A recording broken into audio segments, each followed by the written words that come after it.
Welcome back, everybody, to the best beverage. It's going in several glasses, several different styles. James Wolverton, and I'm surprised that I haven't covered this because I make this for a living. Yes, we're finally tackling gin.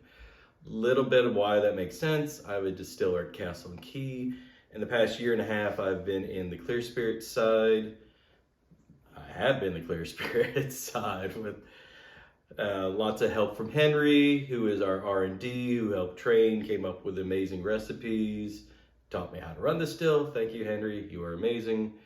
And gin. So let's talk a little bit about gin. Gin is an older spirit, and believe it or not, there are 3 different ways to actually distill it. I'll go through historically. The first one is in the pot. You would get your doubler or whatever vessel you're putting your liqueur in, your liquor. It's got to start with a vodka or a grain neutral spirit, basically. And the earliest method is you put your botanicals in there, boil the alcohol out, alcohol vapors, strip all the flavors out of the juniper, goes up, condenses back down, you get gin. It's a more intense flavor. Sometimes you get slight discoloring because, the caramelization of the botanicals while you're in there. Better use heavier botanicals or they can get burnt too. But at the time, that was the first and easiest method. Second is the one that I actually use, which is on a column still. Vapors go up. You still have your heating unit. You put your grain neutral spirit or vodka, for lack of a better term, turn it into alcohol, but as it goes up the column still, it turns into vapor. A basket's there, goes through the botanicals, absorbs the oils, the flavors, condenses back out, gin. And there's a third method that you should totally avoid, and you see it on the bottom shelf. It's the cheapest gin available. You get your grain neutral spirit, get what it looks like a Kool-Aid packet, and it's got all just the botanicals in it. Stir it up, give it a few minutes, strain it out. You got gin. Yeah, I know. The director's face is just, but I had no idea. Yeah, it's cheap. That's why it's so cheap.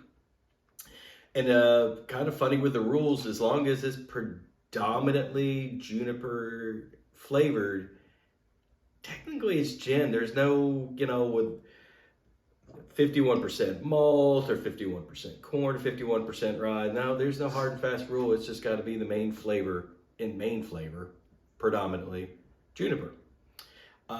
Going through those, you're going to find juniper in all of these for the different botanicals. After that, sky's the limit.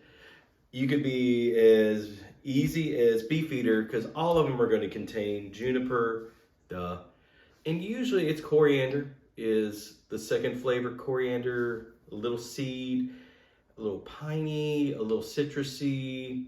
It brings some nice flavors to the juniper. And then some kind of root, orris, gangliol, angelica. I have distilled lots of botanicals singly and kind of blended them together. And those roots are awful. They taste like distilled potpourri, which is, but it's not there for flavor. It's there to bind the rest. That's why all of these different gins are going to have some kind of root as a binding agent to get the flavors to work together. Think salt and pepper. It just kind of makes everything play together. After that, you could be as complex as 4, and then multiple, we use 10, Hendrick's uses several. It's just as complex as you want to go.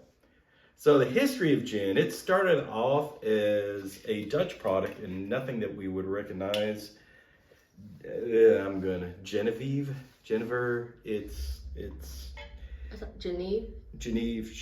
Yes. My Dutch is weak, non-existent. It's nothing that we would recognize now. It was more of a medicine of the day, which makes sense because some of these botanicals do have medical background that can help, and it's very, very sweetened. It was more of a liqueur during one of the mini wars during the era. England and the Dutch got into it, but they discovered Dutch courage, liked it, brought it back over, and then they kind of morphed into Old Tom, which is not quite as sweet as the Dutch version, but nothing like what we know now. That led to one of the early big crazes for gin. It was not good. It was the gin craze. Kind of reminds me of the Americas with whiskey before Bottled and Bond Act. There were a lot of unscrupulous people making very bad gin, not making good cuts, and technology really wasn't there, and there was no oversight. Finally, England stepped in after several deaths and several people getting sick. And also the coffee still, i.e. continuous still, kind of came into being around that time, and then that's when you start noticing your London Dry. The reason it's dry on that, like most spirits, when you hear dry, it's less sweet. And that would be, Beefeater would be your traditional. And I must admit, it has only been about the 5 or 6 years that I've actually learned that I like gin. My parents' generation were not gin. It came back into fashion during the Roaring 20s. A lot of cocktails with gin because gin plays real well with cocktails. Fell out of flavor in the boomers because that's what their grandparents drank. It was a lot of gin cocktails, so they weren't interested. But Beefeater is one of those examples of a traditional London Dry.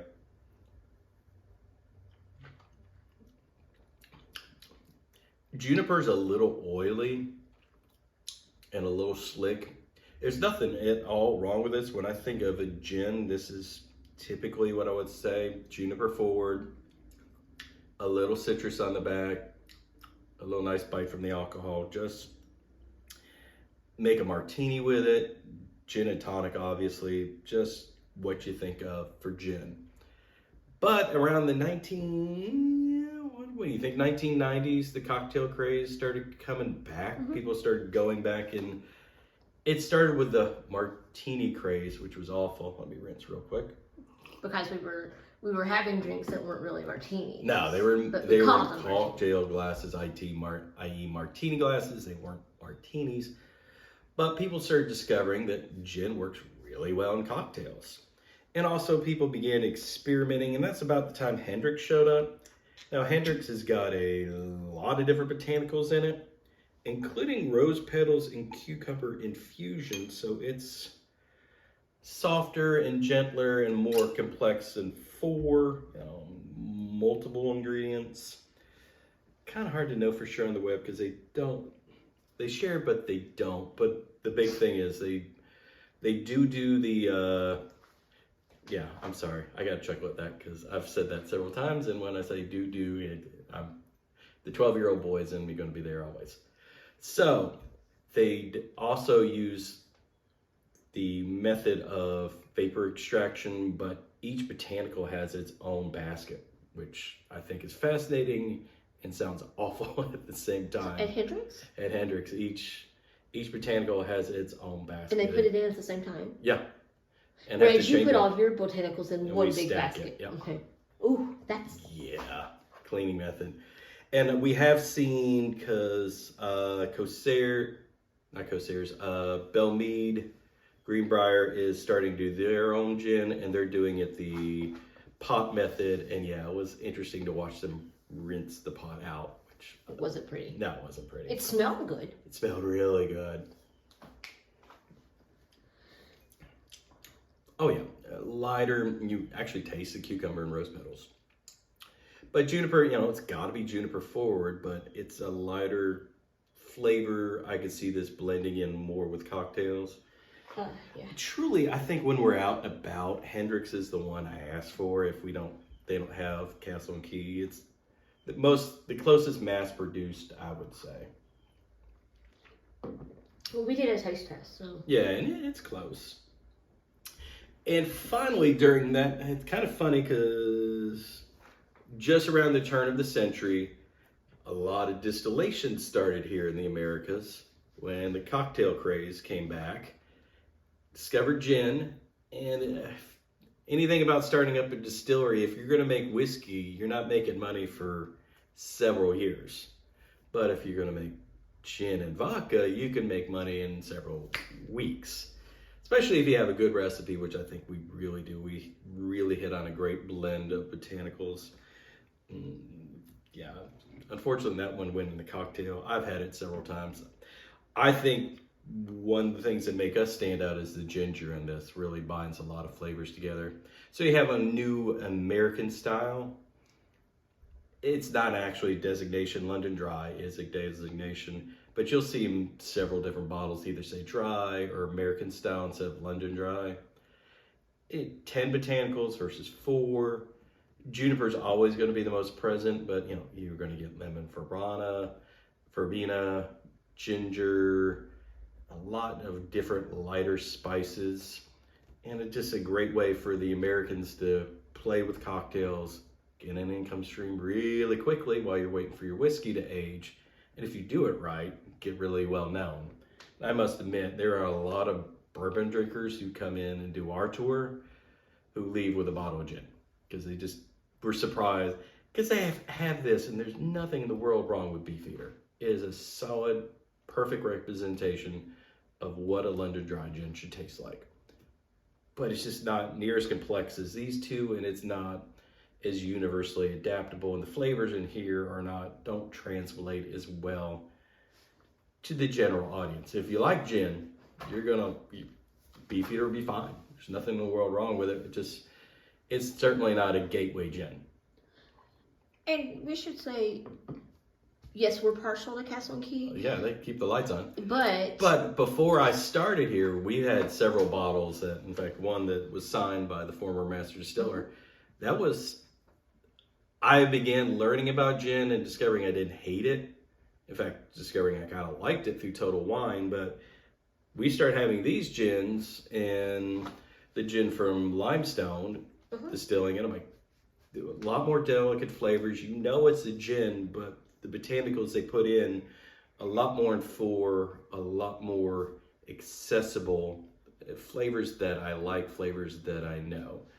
In fact, we did a blending class for one of our sales teams and gave them all the different botanicals that we had just distilled individually, and then they had to blend it together, and the winning one was the one that recognized the flavors. Like, he recognized the ginger, he recognized the fennel. He's like, oh, I've cooked with these, I know what this tastes like, versus some of the others want to be a little fun. And like I said, orris root is a small percentage. I wouldn't lead with any of the roots, but there are several people who led with the roots.